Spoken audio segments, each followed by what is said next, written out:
ત્રણે ત્રણ આપણી જે સેનાઓ છે તૈયાર થઈ ચૂકી છે ને આજ સંદેશાઓ જોતા જ પાકિસ્તાનના જે અધિકારીઓ છે એમના જે વડાપ્રધાન છે એના નીચેથી તો પગ નીચેથી જમીન સરકી ગઈ છે। ભારત સતત પાકિસ્તાનના એરબેઝ ઉપર બાજ નજર રાખીને બેઠું છે, એ સમુદ્ર હોય કે હવાઈ માર્ગે હોય કે પછી જમીન માર્ગે તમામે તમામ ત્રણે ત્રણ આપણી એજન્સીઓ છે સક્રિય થઈ ગઈ છે। અને મહત્વની વાત કે હ્યુમન ઇન્ટેલિજન્સ પણ એટલું જ એક્ટિવ, આઈબી હીરો બધાની જે હ્યુમન ઇન્ટેલિજન્સ છે એ એલર્ટ મોડ ઉપર આવી ગઈ છે, એકદમ એક્શનમાં ભારત છે, સર્જિકલ સ્ટ્રાઇક માટે તૈયાર છે, સેનાના જવાનો તૈયાર છે। અને આ બધું જોઈને જ જ્યાં સિંધુની જળ સંધિ ખતમ કરી દેવામાં આવી અને તરસ્યું મરવાની તૈયારીમાં પાકિસ્તાન છે અને એટલા માટે જ બોખલાઈ ગયું છે અને એટલા માટે જ પાકિસ્તાન છે હવે થરથર કાપી રહ્યું છે કે ભારત હવે શું કરશે। અને એ તમામ ત્યાંના લોકો સહિત ત્યાંની સેના, ત્યાંના વડા, તમામ લોકોમાં એક ચિંતા છે કે ભારત કે જે વડાપ્રધાન નરેન્દ્ર મોદીએ વાત કરી હતી કે કલ્પના નહીં કરી હોય તેવી સજા આપીશું,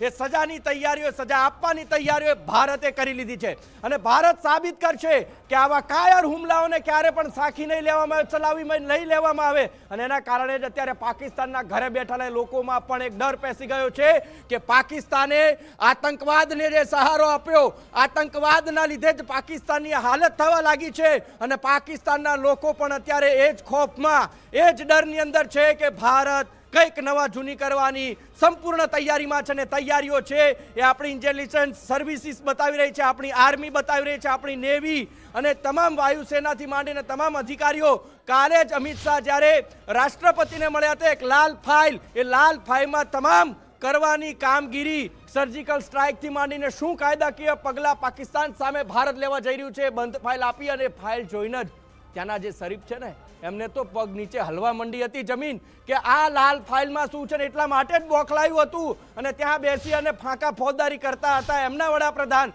કે અમે પણ એરપેસ બંધ કરી દીધો, આમ કરી દીધો, અમે સિમલા સંધિ તોડી દીધી। અરે ભાઈ, ખોટી હજી તમે ફાંકામાં રહેવાનું બંધ કરી દો, કારણ કે સમય તમારો પાકી ગયો છે અને ભારત છે હવે તૈયાર થઈ ગયું છે। અને તૈયાર ન માત્ર એ આર્મી, એ બીએસએફ, એ તમામ સેનાબળ વાયુથી માંડી, જળથી માંડી, સમુદ્રથી માંડીને જ્યાં નજર નાખી હતી આપણા જે આઈએનએસ વિક્રાંત, આઈએનએસ સુરત છે, એ તમામ આપણા જે લડાકુ વિમાનોથી માંડીને તમામ સામગ્રી જે છે એ તૈયાર કરી દેવામાં આવી છે। અને એના જ માટે ક્યાંક પાકિસ્તાન હવે